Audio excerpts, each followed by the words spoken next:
દેવી, એક જ પિતાથી ઉત્પન્ન થયેલા 4 પુત્રો, એમાં મોટા જ પુત્રને રાજી ગાદી આપી તો બીજા ભાઈઓ એ શું એનું દાસત્વ કરવા માટે સર્જાયા છે?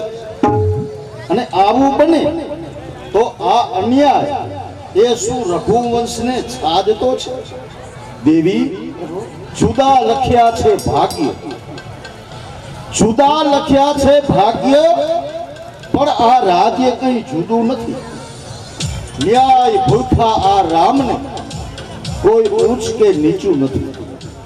રાજા અગર તો અનુચર બનવું એ બાંધવોની સાથમાં કરશે નહીં જમણી ભુજા, કદી ભાવ ડાબા હાથ. તો પ્રભુ, આપ જે પંથના પથિક બનશો એ જ પંથના પથિકમાં હું આપની સાથે પથિકા બનીને એટલા જ માટે કહું છું દેવી સીતે કે રોતો ફેરો વનરામ.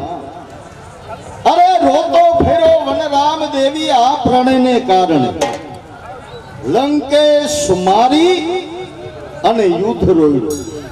એ આ પ્રણયને કારણે લીધું ન લંકા રાજ,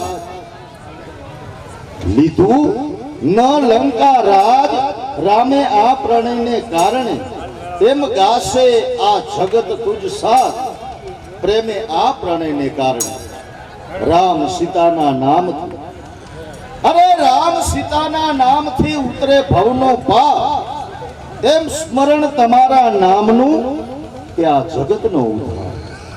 અસ્તિત્વ રામ અને રામાયણ આ જગમાં જ્યાં સુધી રહેશે, દિવ્ય મોક્ષ આપનાર સીતા નામ એ કોઈ નહીં ભૂલશે. દેવી, આપના હૃદયની ઈચ્છા એ જ કે સ્ત્રી જીવનની સાચી મજા એ દુઃખમહી જણાય છે. સંકટ સમયે સ્નેહ સાચો, પણ સ્નેહ એ જ કહેવાય છે ખારા વિલાસો આ રાજ્યના. અંતર સદા અપરાય છે હરી જવું વનમહી. રઘુનાથ, દિવ્ય દોહો. શું કહ્યું? આપણે ફરી વનયાત્રાએ જવાની ઈચ્છા છે, તો અવધની મહારાણીને કોણ રોકી શકે? સમય આવીએ બંધુ લક્ષ્મણની સાથે હું તમોને જરૂર વનયાત્રાએ મોકલીશ.